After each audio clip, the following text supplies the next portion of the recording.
اندلس کی فتح کے بعد موسیٰ بن نصیر جب خلیفہ ولید بن عبد المالک کے حکم پر اندلس سے دمشق روانہ ہوا تو اس وقت ولید بن عبد المالک بستر مرگ پہ تھا،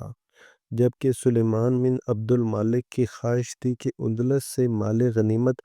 اس وقت دمشق پہنچے جب ولید بن عبد المالک کے انتقال کے بعد اس کا دور خلافت شروع ہو جائے، لیکن موسیٰ بن نصیر مال غنیمت لے کر ولید کی زندگی میں ہی دمشق پہنچ گیا۔ سلیمان بن عبد المالک اس حکم عدولی پر موسیٰ بن نصیر کا دشمن بن گیا۔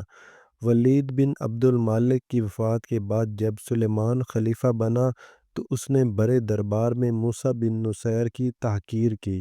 اسے دھوپ میں کھڑا رکھا اور طنزیہ لہجے میں کہا، اب تم بہت معزز اور سر بلند ہو گئے ہو۔ موسیٰ بن نصیر نے بھی اسے ویسے ہی جواب دیا اور موسیٰ بن نصیر نے کہا، میرے بیٹوں نے اندلس فتح کر کے آپ کے قدموں میں ڈال دیا ہے، یقیناً میں اپنے آپ کو معزز سمجھتا ہوں۔ موسیٰ بن نصیر کے اس جواب پر سلیمان بن عبد الملک غضبناک ہو گیا۔ وہ موسیٰ بن نصیر کو سخت سزا دینا چاہتا تھا، مگر یزید بن محلب کی سفارش پر کئی لاکھ کا جرمانہ کر کے چھوڑ دیا۔